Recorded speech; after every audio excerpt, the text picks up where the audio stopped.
You can choose a life of ease and comfort, or you can choose a life of service and adventure.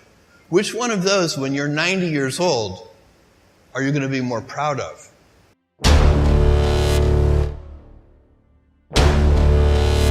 That's really good. A guy like you. No matter how good we are, we can still be better. You can always be better. Customers have a divine discontent, and they teach you if you listen to customers. So we watch for that, and we see patterns, and we can find places where it's not working, something's going wrong, and that's really how I get the feedback, is from customer input. And often, in all caps, angry, you ruined my child's birthday because the gift didn't show up on time.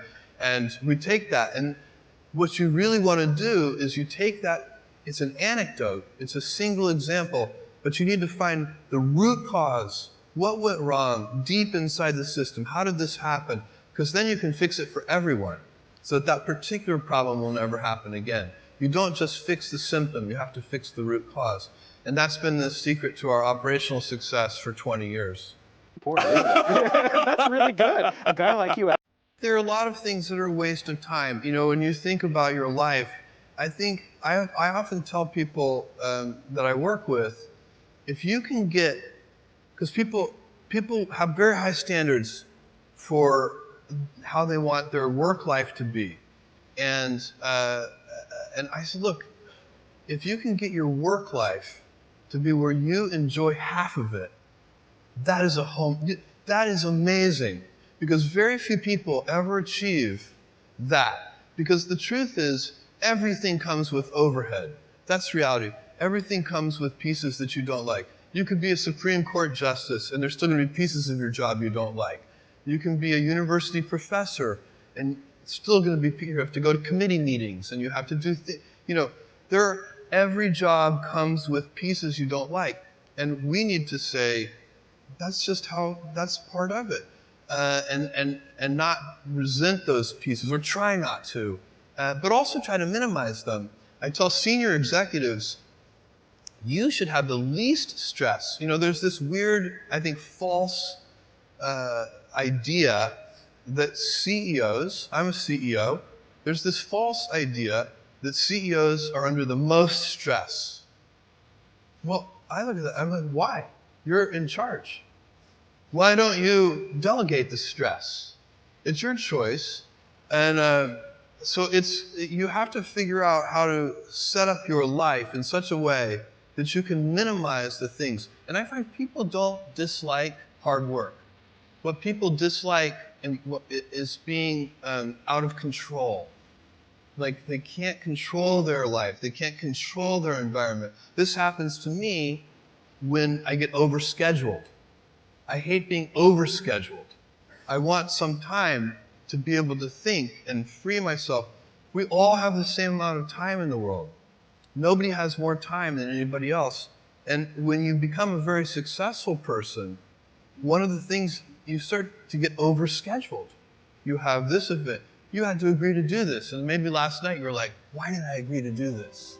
I have to go on stage tomorrow. I wish I were really with my family. And, or I hope maybe not this case. Let's say that you like this one. But in general, that kind of thing happens. And so you have to guard your time and try to stay a little bit flexible.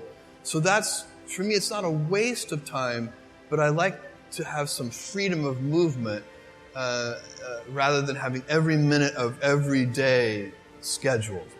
That's really good. A guy like you. So a young person starting their career, I think there are probably a lot of things. Some of them are very well known and people have heard them many times. They're still true. One of those that you should always focus on, a young person should find something that they're passionate about to do. And that's not going to surprise anyone. It's a clear thing to do. It's very hard. If you don't love your work, you're never going to be great at it. I think the other thing I would suggest to any young person, even before they start their career, is to really think about their choices. Because I find young people, and when I was young, I made this mistake too.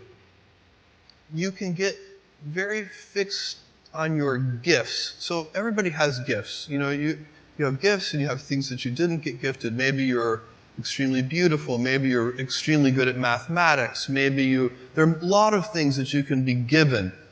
But those things can confuse you because they're not the things that construct your life. It's your choices that construct your life, not your gifts. You can celebrate your gifts. Be proud of them. Be happy of them. Actually, don't be proud of them.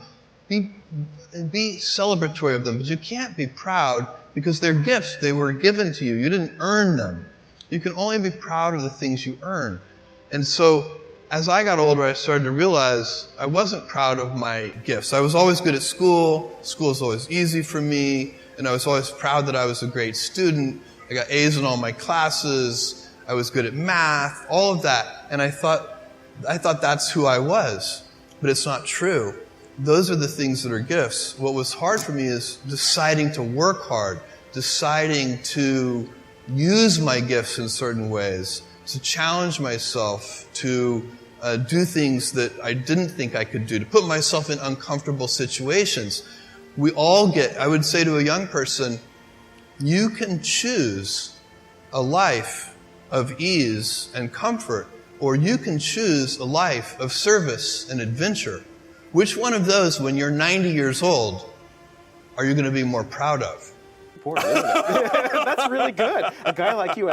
We only have a few principles at Amazon, kind of core values that we go back to over and over again. And if you looked at each of the things that we do, you would see those run straight through everything. So the first one, and by far the most important one, is customer obsession.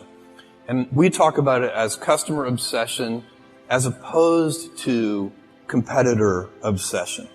And I have seen over and over again companies talk about that they're customer focused, but really when I pay close attention to them, I believe they are competitor focused. And that's just a completely different mentality. By the way, competitor focus can work, but I don't think it works in the long run as well as customer focused. For one thing, once you're the leader, if your whole culture is competitor obsessed, it's kind of hard to stay energized and motivated if you're out in front. Whereas customers are always unsatisfied. They're always discontent. They always want more. And so no matter how far you get out there in front of your competitors, you're still behind your customers. So they're always pulling you along. So customer obsession is a deep principle that underlies everything we do. Important, isn't it? That's really good. A guy like you. And so the real question for me is, how do you go about maintaining a day one culture? It's great to have the scale of Amazon. We have financial resources. We have lots of brilliant people. We can accomplish great things. We have global scope. We have operations all over the world. But the downside of that is that you can lose your nimbleness. You can lose your entrepreneurial spirit. You can lose that kind of heart that small companies often have. And so if you could have the best of both worlds, if you can have that entrepreneurial spirit and heart, while at the same time having all the advantages that come with scale and scope, think of the things that you could do. And so the question is, how do you achieve that? The scale is good because it makes you robust. A big boxer can take a punch to the head. The question is, you also want to dodge those punches. So you'd like to be nimble. You want to be big and nimble. And I find that there are a lot of things that are protective of the day one mentality. I already spent some time on one of them, which is customer obsession. I think that's the most important thing. If you can, and it gets harder as you get bigger. When you're a little tiny company, say you're a 10-person startup company, every single person in the company is focused on the customer. When you get to be a bigger company, you've got middle managers, and you've got all these layers, and those people aren't on the front lines. They're not interacting with customers every day. They're insulated from customers, and they start to manage not the customer happiness directly, but they start to manage through proxies like metrics and processes, and some of those things can become bureaucratic. So it's very challenging. But one of the things that happens is that decision-making velocity slows down.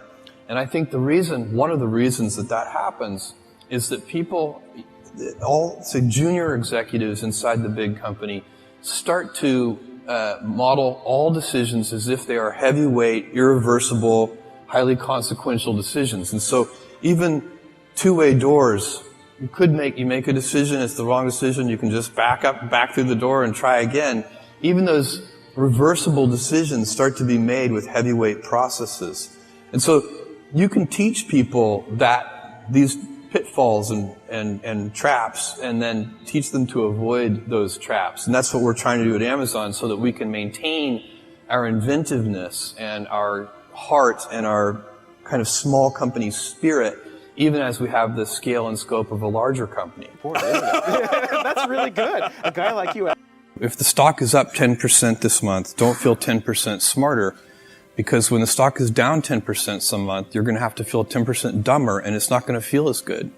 And so it's, ownership is, we give most of our compensation is done in terms of stock compensation. And part and parcel with ownership is a mentality of long-term thinking. Owners think longer term than renters do. So I have a friend who rented his house to some tenants, and instead of getting a Christmas tree stand at Christmas, they just nailed the Christmas tree into the hardwood floors of the house. No owner would ever do that. And but sometimes that's a bad tenant. They're good tenants, but that's a bad tenant, and it's because this is the same old thing about nobody ever washed a rental car, and you take better care of the things that you own, but one of the responsibilities of ownership, and definitely deep inside the Amazon culture, is to think about the fundamentals of the business and not the daily fluctuations in the stock price. There's no information in it. That's really good. A guy like you. What are you really focusing on? So, I'm focusing on those things that I think make Amazon unusual. Genuine customer obsession. So like every single thing you just mentioned, when our senior executives sit down and review those programs, they're looking for customer obsession. How is it? Second one that we're focused on is invention. We don't like to do Me Too offerings. We'll be inspired by something we see in the world. We're not hermetically sealed, but we want to put our own twist on it. We want to try to do something better for customers that's pioneering. So where is the invention? Why is this going to be better for customers than whatever is serving that need in the world today? And then a willingness to think long term. So I'm very focused on those things, and also the operational excellence, reducing defects at their root. Those are the things. That's the culture of Amazon. It's the habits that we have. Those are the things I'm focused on, and those are the things that